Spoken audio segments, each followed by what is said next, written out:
지금은 대림절 기간입니다. 성탄의 주로 오신 예수 그리스도, 그리고 재림의 주로 다시 오실 예수 그리스도를 기다리고 준비하는 시간입니다. 이 시간에 우리의 행복 되신 예수 그리스도를 기록된 성경의 말씀을 통해 묵상한다는 것 큰 의미가 있습니다. 지난 주일에는요, 저와 여러분들의 역사 속으로 오셔서 하나님의 약속과 또 말씀의 약속을 우리의 것으로, 우리의 실체가 되게 하시고, 또 십자가의 제물과 죄인이 되셔서 우리를 구원하시고 생명을 주셨다는 이야기, 예수 그리스도가 이런 일을 하셨다는 이야기 보았습니다. 이 시간은요, 십자가에 죽으신 지 3일 만에 다시 살아나신 예수님과 그와 관련된 사람들, 곧 제자들의 이야기를 통해 우리 역사 속에 오셨던 예수님이 또 어떠한 일들을 하셨는가 함께 살펴보며 나누기를 원합니다.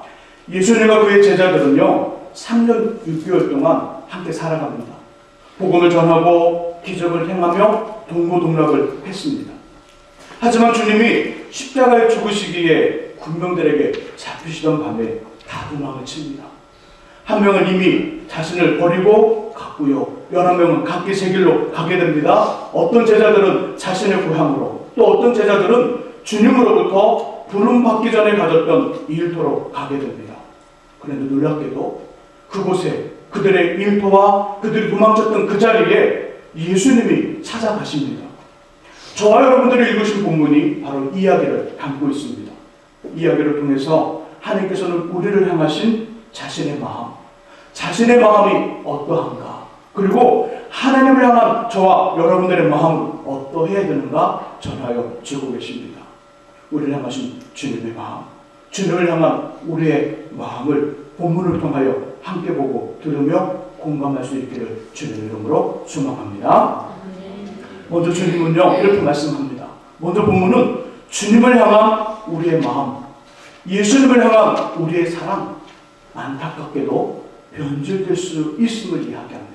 우리 1절과 2절, 3절을 같이 읽어봅니다. 읽으시면서 이름이 거론되는 제자들이 나오는데요, 그 이름이 한번 이름을 찾아보면서 같이 1절에서 3절을 읽어보겠습니다. 같이 읽습니다. 그 후에 예수께서 디베랴 호수에서 또 제자들에게 자기를 나타내셨으니 나타내신 일은 이러하니라. 시몬 베드로와 디두모라는 도마와 갈릴리 가나 사람 나다나엘과 세베대의 아들들과 또 다른 제자들이 함께 있더니 시몬 베드로가 나는 물고기 잡으러 가노라 하니 그들이 우리도 함께 가겠다 하고 나가서 배에 올랐으나 그날 밤에 아무것도 잡지 못하였더니. 아멘. 자, 이름이 나오죠. 제자들의 이름이. 자, 누가 나올까요? 2절에 보니까 그렇죠, 시몬 베드로가 나오고요, 디두모라는 도마, 베드로 도마가 나왔고요, 갈릴리 가나 사람 나다나엘이 나왔죠. 또 있나요? 예, 거기는 제자들의 이름이 아니라 아버지 이름이죠. 세베대, 야고보와 요한의 아버지죠. 자, 이것을 보면서요, 제 마음에는 예수님을 버리고 제갈 길로 가버린 제자들이 많은데 사도 요한 선생님은 왜 이 사람들의 이름만을 정확히 거론했어요? 나머지 11명, 가룟 유다를 제한 11명 모두가 예수님을 버리고 도망을 갔거든요. 각기 제갈 길로, 때로 고향으로, 자신의 일도로 갔는데 사도 요한 선생님은 오늘 말씀해 보니까 베드로, 도마, 나다나엘, 이 세 사람의 이름을 정확히 거론하고 있습니다. 왜 그랬을까? 여기에는요, 공통된 이유가 있습니다. 이들이 모두 예수님과 잊지 못할 사랑의 과거가 있었습니다.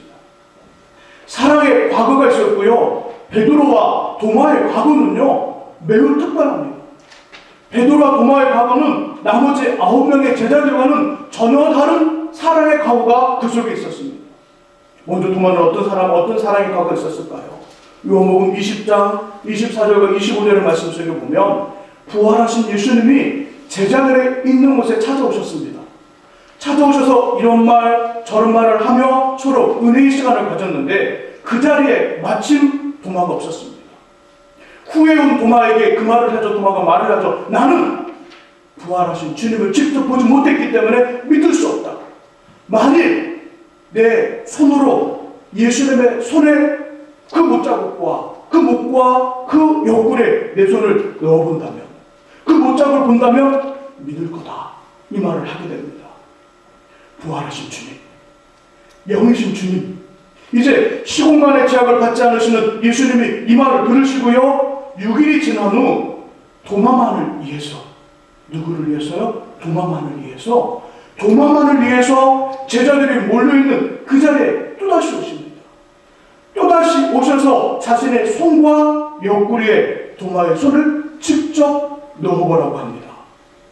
그 말을 듣는 도마가 이렇게 말하죠. 예수님은 나의 주님이십니다. 예수님은 나의 하나님이십니다.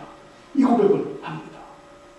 도마에게는 부활하신 예수님을 직접, 아니 그만을 위해서 찾아오신 예수님을 보았고요, 자신의 손, 그 손으로 옆구리에 그 손바닥에 그 손을 넣었는지 놨는지 정확히 모르지만 그 손과 그 옆구리를 보았다는 것입니다.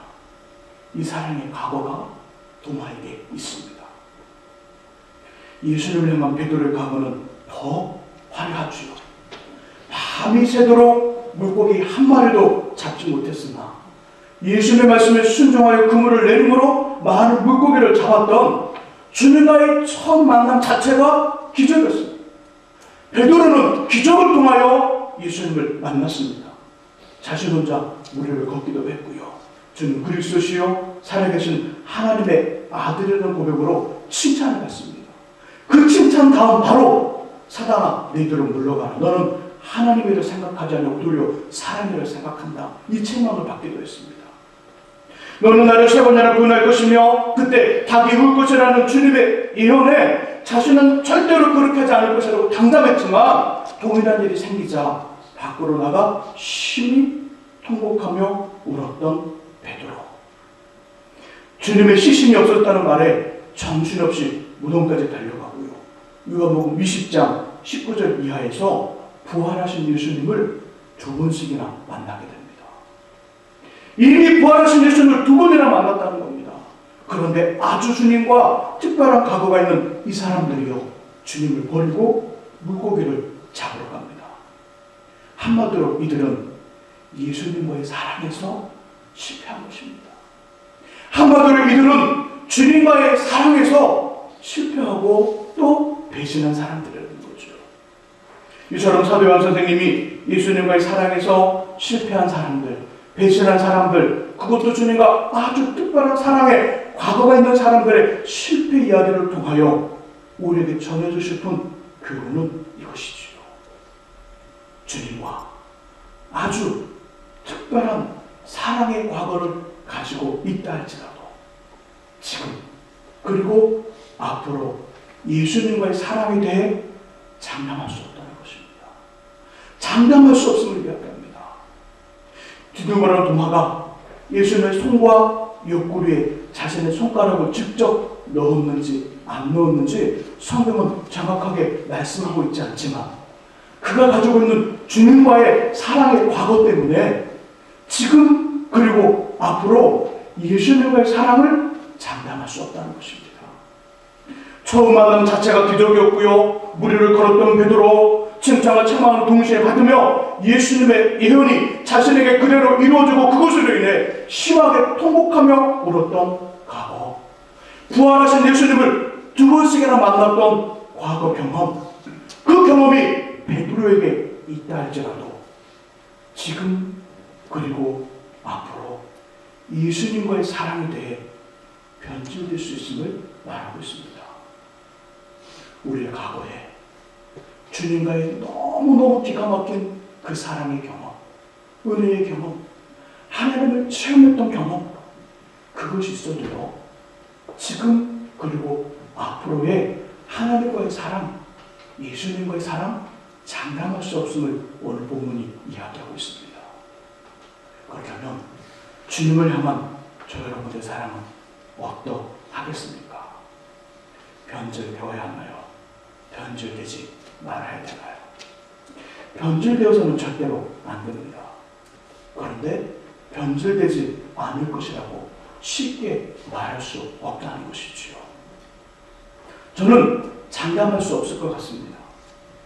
전에는 장담할 수 있다고 말했거든요. 아니요, 주님을 향한 저의 사랑은 변함고 흐려지지 않을 것입니다.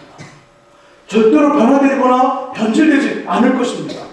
아주 자신있게 말했습니다. 그런데 말씀을 준비하면서 생각이 바뀌었습니다. 왜냐면요, 예수님과의 아주 특별한 사랑의 과거를 가진 도마와 베드로가 주님과의 사랑을 포기하고 실패자가 되었다면, 그 사랑을 흉내조차 제대로 내보지 못한 저에게 예수님과의 사랑을 장담할 수 있겠냐는 질문 자체가 적당하지 않기 때문입니다. 여러분은 어떤 마음을 갖고 계십니까? 혹시 믿음의 삶을 살아가면서 저와 같은 마음 때문에 고민해 본 적이 없습니까? 주님의 사랑, 정말 나는 장담할 수 있을까? 하나님의 사랑, 끝까지 말할 수 있을까? 이런 고민들 해보지 않았습니까? 아니면 정과는 다르게 말씀을 읽고 말씀을 보아도 예배를 드려도 기도를 해도 찬양을 해도 아무런 감동이 없는 것입니다. 아무런 은혜가 없는 것입니다. 예수를 향해 식어진 마음 때문에 요즘 많이 힘들지는 않으십니까? 그러나 너무 심하게 갈등하지는 마십시오. 왜냐하면 예수님과의 사랑에서 우리 쪽의 사랑, 우리의 사랑은 완전하지 않기 때문이고요. 이 사실을 하나님께서는 너무나 잘 알고 있기 때문입니다. 그렇다고 주님을 향한 우리의 사랑이 변질되어도 좋다는 말씀 아닙니다. 예수님과의 사랑에서 우리의 사랑은 장담할 수 없고요. 또 변질에 또 염려도 있음을 기억할 수 있기를 바랍니다. 본문을 통해 함께 보고 들으며 공감하기를 원하는 주님의 두 번째 마음은 이것입니다. 우리를 향하신 예수님의 사랑이 우리의 소망이라는 것이지요. 예수님을 향한 우리의 사랑은 변화되고 변질되고 장담할 수 없는데, 우리를 향한 예수님의 사랑이 소망이 됩니다. 우리 4절과 5절과 6절 말씀을 같이 한번 읽어봅니다. 지금의 상황이 예수님의 제자들이 주님과의 사랑에서 실패하여 사람을 낚는 어부가 아닌 생계를 위해 물고기를 잡는 어부로 전락했다는 걸 기억하면서 우리 4절과 5절, 6절 같이 읽어봅니다. 읽습니다. 날이 새어갈 때에 예수께서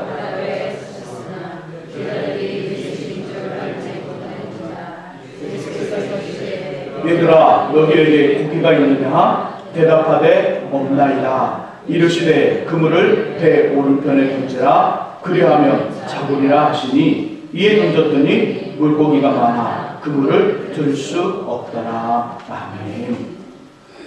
보통의 사람들, 세상의 사람들은요, 자신을 떠나버린 배신자, 곧 사랑의 실패자들, 이들을 이렇게 대하곤 합니다.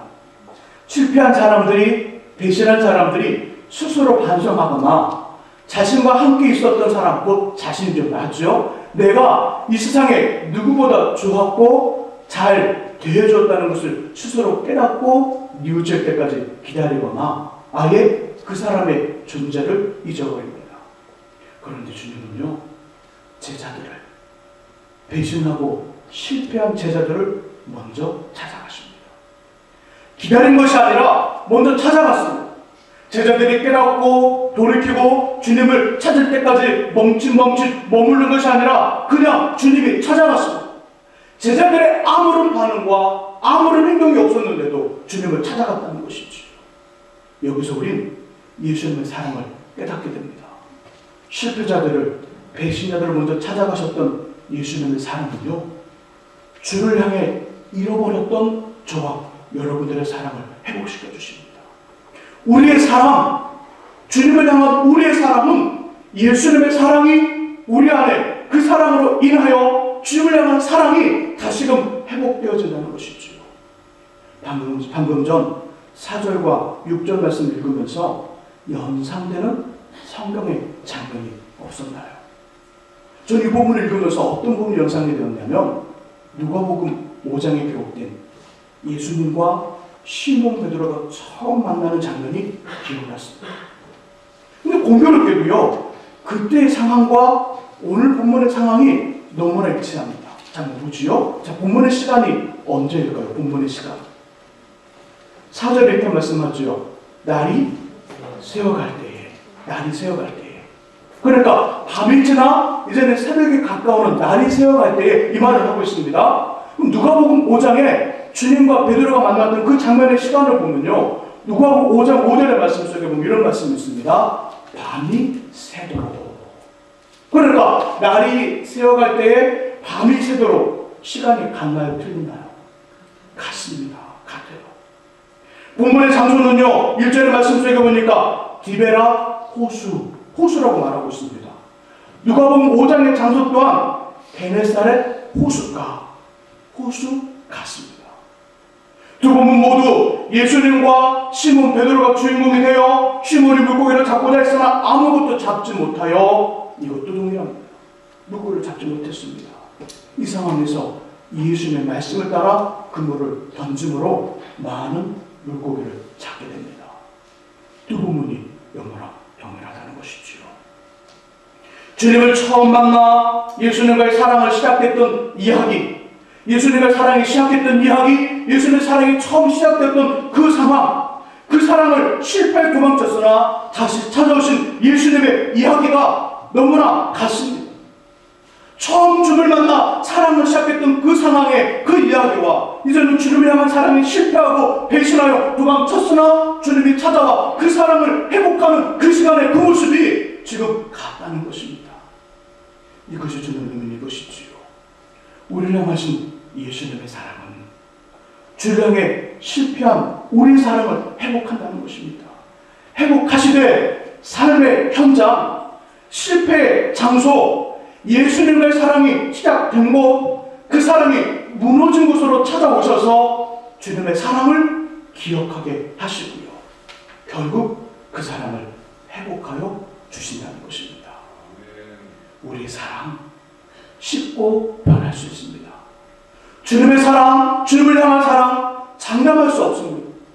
예수를 향한 믿음 때로 흔들리고 요동하고 땅바닥까지 떨어질 수 있습니다. 그러나 희망 있는 건 뭐냐면 그런 우리를 찾아오셔서 우리를 회복하시는 예수님의 사랑이고 주님의 사랑이라는 것이죠. 이 사랑으로 힘을 내고요. 다시금 주님과의 사랑을 시작할 수 있는 저와 여러분 될 수 있기를 예수님의 이름으로 부탁드립니다.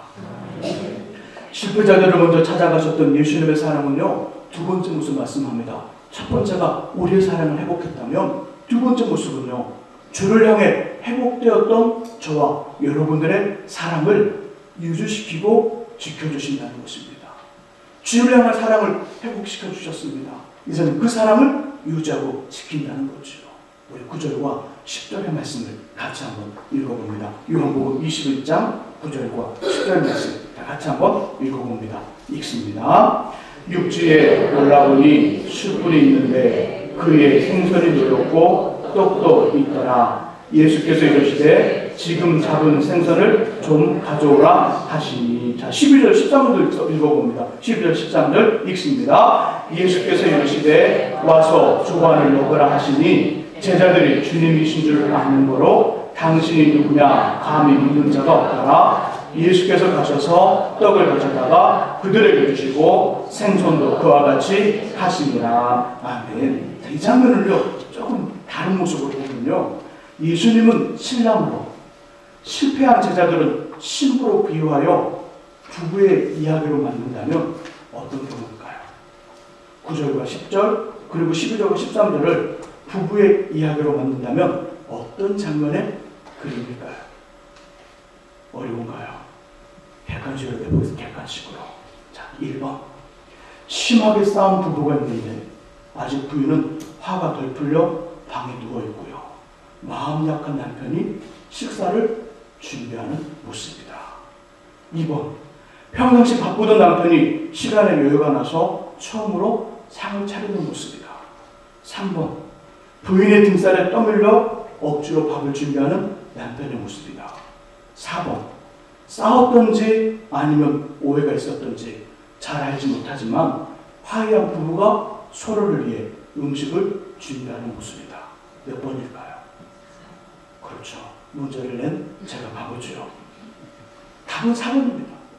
9절과 10절 12절과 13절을 부부의 이야기로, 부부의 모습으로 그림을 그린다면 4번의 모습이라는 것이지요.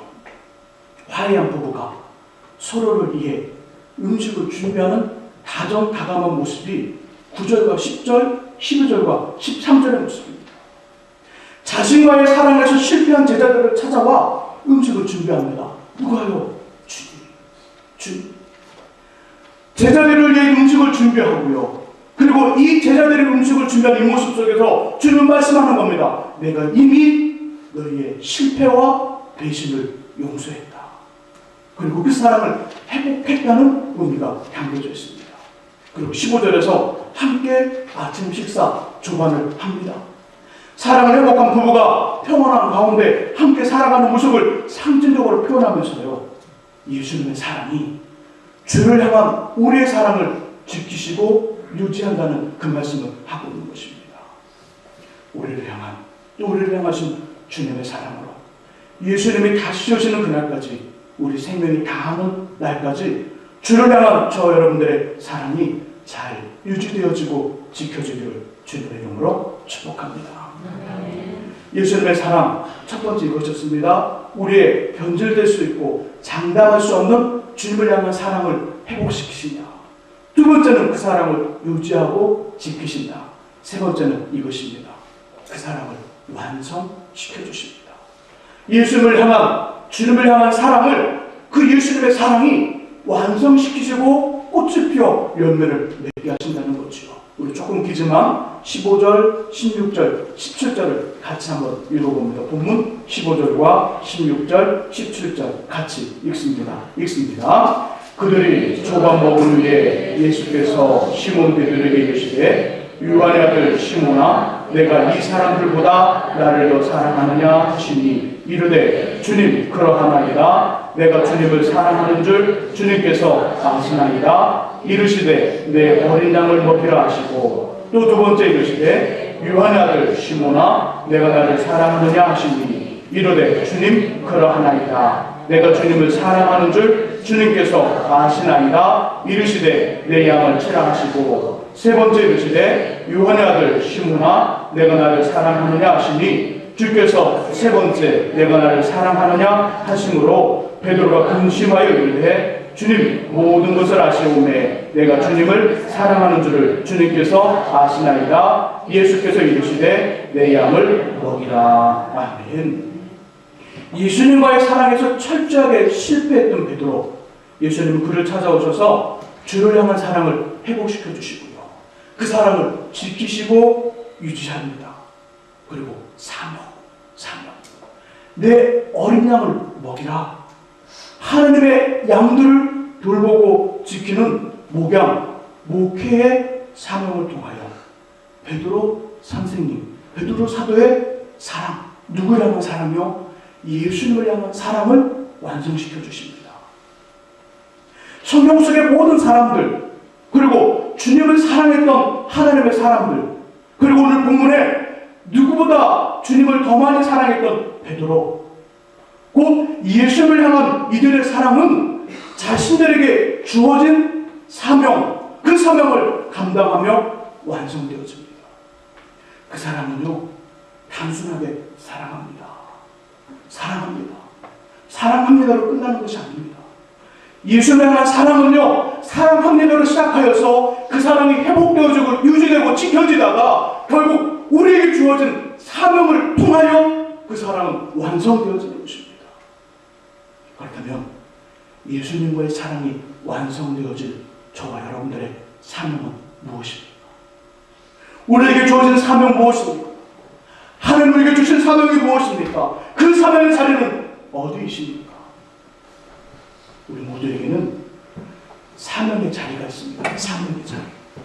혹시 기도하는 자리인가요? 자녀들을 위해서, 남편을 위해서, 아내를 위해서, 교회 민족을 위해서 기도하셔야 되는 자리가 여러분의 사명이라면 기도하셔야 됩니다. 기도해야만 예수님의 사랑이 완성되어집니다. 주님, 제가 주님을 사랑합니다. 그 사랑을 말할 때, 그 사랑이 완성되어질 때는요, 우리에게 주어진 사명을 완성할 때 그 사명을 통하여 주님과의 사랑이 완성되어집니다. 혹시 여러분의 자리가 묵묵히 성려되는 자리인가요? 아니면 믿음 때문에 어려움과 고난을 받으면서도 그 믿음을 지키고 어려움과 고난을 견뎌야 되는 그런 자리인가요? 누가 나를 알아주지 않더라도 끝까지 섬기시기 바랍니다. 끝까지 믿음의 자리를 지키시기 바랍니다. 이것이 예수님을 사랑하는 그 사랑의 완성의 모습입니다. 우리 모두에게는 사명의 자리가 있습니다. 그 사명의 자리를 이루는 순간 예수님과의 사랑을 놓치는 실패자가 되고 맙니다. 왜냐하면 하나님께서 우리를 사랑하시고 그 사랑을 신뢰로 표현하셨는데 그것이 바로 저에게 주어진 사명이고 일입니다. 내가 너를 사랑하고 내가 너를 믿는다. 그래서 맡겨진 일이 사명 아닙니다. 내가 너를 사랑하고 내가 너를 믿기에 이 일을 주노라. 이것이 바로 우리에게 주어진 사명이고 우리의 책임입니다. 우리에게 주어진 사명이요, 우리에게 주어진 일이요, 주님이 나를 사랑하시기 때문에 나를 믿기 때문에 주신 것입니다. 할 사람이 없어서요? 아니요. 나 말고도요 할 사람이 너무너무 많습니다. 하나님의 교회는 하나님이 이끌어가는 것입니다.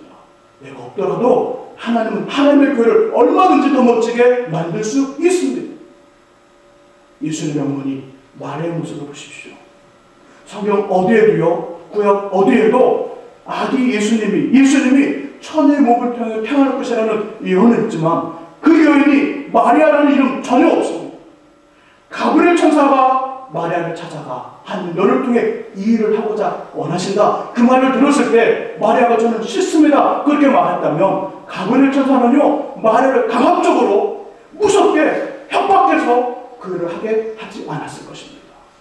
마리아가 아닌 다른 처녀를 찾아가 하나님의 그 뜻을 전하고 그 뜻에 제가 하겠습니다. 그렇게 말하는 다른 여인을 통하여 예수를 태어나게 하셨다는 것이지요. 바로 사명은 그런 의미를 가지고 있습니다. 일은 그런 의미를 가지고 있습니다. 하나님 나를 사랑하고 나를 믿기 때문에 그 일을 주시는 것입니다.